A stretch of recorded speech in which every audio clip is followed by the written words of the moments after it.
पिछली वाली जो वीडियो डाली थी हमने सोर्स ऑफ हिंदू लॉ, उस वीडियो को आपने बहुत पसंद किया था। अब हमारी जिम्मेदारी बढ़ गई, हमें स्कूल एंड सब स्कूल ऑफ हिंदू लॉज को बहुत अच्छी तरह से समझाना था और बताना था आपको।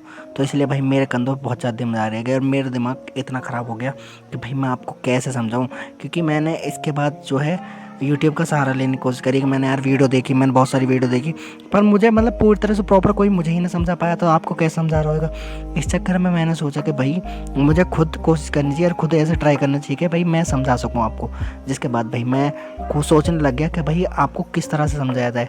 मैं पूरे दिन बैठ रहा, मैंने सोचता रहा, मेरा दिमाग ख़राब होगा। मैंने कि यार कैसे समझाया, फिर मुझे एक आइडिया आया कि आपको कैसे समझाया जाए। जिसके बाद मैंने खुद ने बुक खोल ली और भाई पूरी तरह से मैं रीडिंग करने लगा। मैंने कि एक एक पार्ट ना छोड़ जाए, बस आपकी कोई नुकसान हो जाए। जिसके बाद आखिरकार हमने ये वीडियो बनाई और आपके लिए आपके सामने पेश कर दी थी। आपको याद होगा मैंने पिछली वाली जो वीडियो बनाई थी एशियन सोर्स वाली या मॉडर्न सोर्स वाली, जिसमें हम सोर्स के बारे में डिस्कस करें, तो उसने कहीं ना कहीं कस्टम जो था, कस्टम एंड डाइजेस्ट में कहीं ना कहीं एक टॉपिक था schools of law, Hindu laws. तो मैंने वहाँ पे कहा था कि भाई इसके बारे में पढ़ेंगे आगे। तो अगली वीडियो भाई इसके बारे में है, जिसमें हमें स्कूल ऑफ हिंदू लॉज के बारे में पढ़ना है। सबसे पहले आप ये बात समझ लो कि स्कूल ऑफ हिंदू लॉ की जब ये बात हो तो आपको दो ही स्कूल याद आने चाहिए, एक तो मिताक्षरा और दूसरा है दयाभागा। मिताक्षरा और दयाभागा बहुत ही इंपॉर्टेंट स्कूल हैं अगर जो आप हिंदू लॉज में देखते हो। आजकल इनकी जो मतलब क्या कहते हैं, आजकल जो इनका वैल्यूज़ है वो कम हो गई है। यानी पहले के समय में भाई इन दोनों की वैल्यू बहुत ज़्यादा थी। अब इन दोनों की बात करते हैं। अगर जो आप मिताक्षरा में देखोगे तो आपको 4 सब सेक्शन स्कूल मिलेंगे, जैसे इसमें बनारस वाला, मैथिली वाला और बम्बई वाला और द्रविड़ वाला। कहीं ना कहीं अगर जो बात करें मिताक्षरी स्कूल की, तो मिताक्षरी स्कूल को जो नाम दिया गया है वो कहीं ना कहीं विजनेश्वर द्वारा दिया गया है। अगर जो मैं इस स्कूल की बात करूँ तो आप ये देख लो, यज्ञवल्ली विजनेश्वर जो थे उन्होंने कहीं ना कहीं एक स्मृति जिसका नाम यज्ञवल्ली स्मृति होता है उसको कहीं ना कहीं पढ़ा था और जिसके बारे में उन्होंने टिप्पणियाँ दी थी, उसके ऊपर विचार रखे थे। जिसके बाद उन्होंने अपना एक स्कूल स्थापित किया था जिसको मिताक्षरी स्कूल हम कहते हैं। और आज भी कहीं ना कहीं ये स्कूल ऐसी चीज़ों के बारे में कमेंट करता है और अपनी टिप्पणियाँ देता है, तो उसको हम मिताक्षरी स्कूल कहते हैं। अगर इसकी लॉ की बात करें तो इसमें कई चीज़ें हमारे शामिल होती हैं, जैसे इसमें मैरिज सबसे पहले, इनहेरिटेज और अडॉप्शन, एक्सेट्रा, ये चीज़ें हमारी इसमें शामिल होती हैं। अगर इसकी बात करें तो ये भाई कहीं ना कहीं बंगाल और आसाम में वो एक्सेप्ट नहीं किया जाता स्कूल। बंगाल और आसाम में जो किया जाता है वो कहीं ना कहीं दयाभागा स्कूल है। Dayabhaga school is the practice in Bengal और Assam. It was the compose by Jimutavahana के द्वारा बनाया गया था। अगर इसकी बात करूँ तो इन्होंने कहीं ना कहीं अपने जो विचार हैं वो कहीं ना कहीं मनुस्मृति से रखे थे। तो इसलिए इनके जो डायरेक्शन है और जो इनके विचार है वो कहीं ना कहीं मनुस्मृति से ही इंस्पायर हैं। और जो मिताक्षरी स्कूल है उसके जो विचार है वो कहीं ना कहीं यज्ञवल्ली स्मृति से इंस्पायर होते हैं। तो आपको ये चीज़ें याद रखनी है एग्जाम के तौर पर।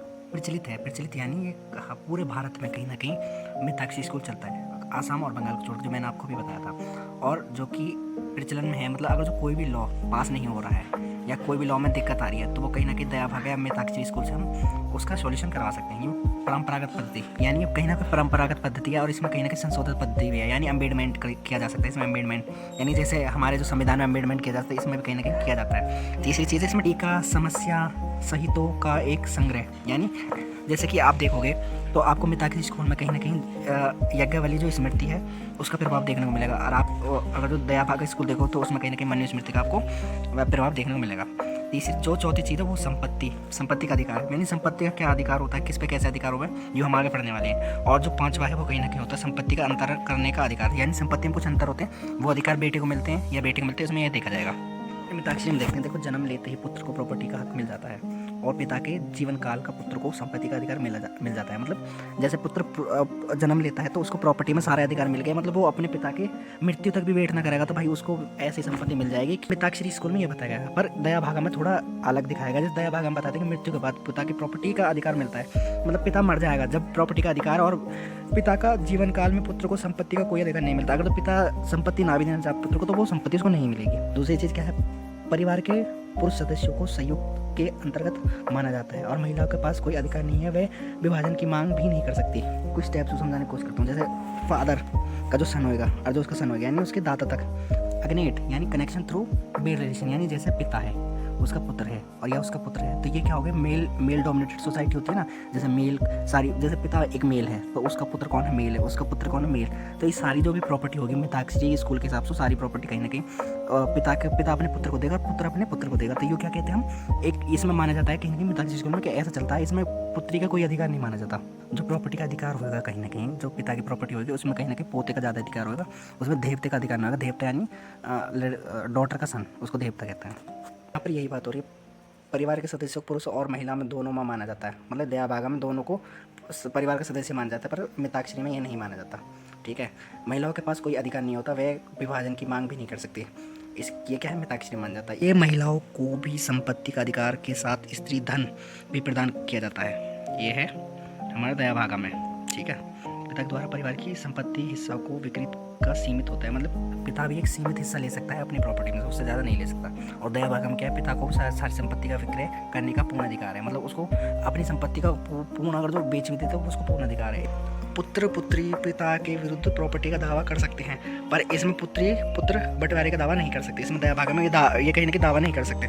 ये सिद्धता रक्त पर आधारित है, यानी ये ब्लड रिलेशन में है। कहीं ना कहीं पिता का जो पुत्र होगा और उसका पुत्र होगा, उसका पुत्र होगा, तो ये कहीं ना कहीं ब्लड रिलेशन पर पैरोलिक लाभ प्राप्त करने के सिद्धांत पर आधारित है, अथवा जो मृत्यु को पिंड दान दे सकता है। यानी जो इसमें क्या है, अगर जो लड़की का पुत्र भी होता है, अगर वो पिंड दान कर सकता है तो उस पर आधारित है। इसको ये पैरोल पर आधारित है, ये कहेंगे रक्त पर आधारित है। ये रूढ़िवादी प्रणाली है और ये तुलना में यह एक उदार व्यवस्था है, और ये पूरे भारत में लागू है और ये केवल असम और बंगाल में लागू है। भागा में हमने डिफरेंस बता दिया कि भाई स्कूल्स ऑफ लॉ, अगर जो आपको समझ में ना आया तो भाई आप एक बार वीडियो दोबारा से रिपीट करके देख सकते हो। अगर जो आपको अच्छी लगी हो तो भाई कमेंट कर दो, लाइक कर दो, शेयर कर दो, और कमेंट करके हमारी जो गलतियाँ हैं वो भी बता दियो, तो हम उसमें सुधार लाने की कोशिश करेंगे। Thank you so much.